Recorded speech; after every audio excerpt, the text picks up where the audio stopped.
Barada Eliezer atau Barada E diketahui telah memberikan pernyataan terbaru terkait tewasnya Brigadir Yosua Huta Barat atau Brigadir J.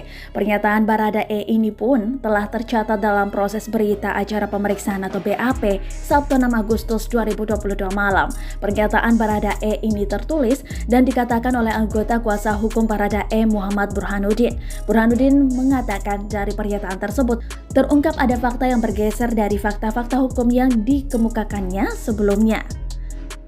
Dalam pengakuan terbaru memang dia atau Barada E menyebutkan apa tugasnya dan siapa pelakunya hingga siapa-siapa saja yang ada di tempat kejadian, katanya dikutip dari tribunnews.com melalui tayangan YouTube Kompas.tv Senin 8 Agustus 2022. Burhanuddin mengatakan dari keterangan Barada E menunjukkan bahwa tidak hanya satu orang yang terlibat dalam kasus ini melainkan lebih. Dengan demikian Barada E bukanlah pelaku tunggal dalam kasus ini dan juga tidak ada kejadian tembak-menembak.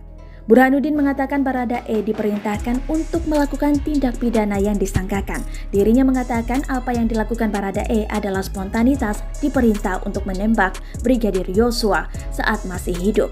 Lebih lanjut kata Burhanuddin, Barada Eliezer menembak karena mendapatkan tekanan dari atasannya yang juga di lokasi. Namun sosok atasan yang dimaksudkan itu masih enggan untuk dibocorkan. Sempat ada simpang siur soal senjata Glock 17 yang dipakai Barada E untuk menembak Brigadir J. Dikatakan sang kuasa hukum bahwa senjata Glock 17 merupakan milik Barada E. Senjata itu baru dimiliki beberapa bulan yang lalu. Jadi intinya kami kemarin sudah sepakat tidak mau berlarut-larut terhadap cerita simpang siur di luaran. Dan alhamdulillah juga dia mau terbuka, ucapnya. Menurutnya, Barada E merupakan orang yang pertama kali menembak yang kemudian disusul oleh pelaku lain yang turut menembak.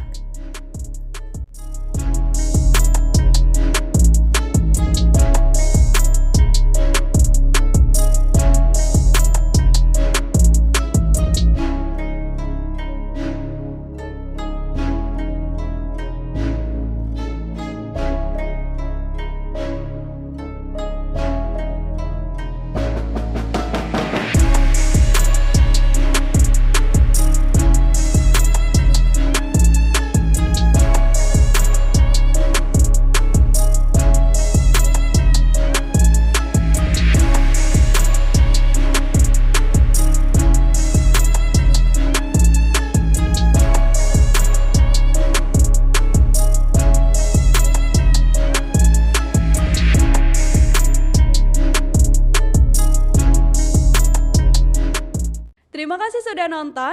Jangan lupa like, subscribe, dan share ya.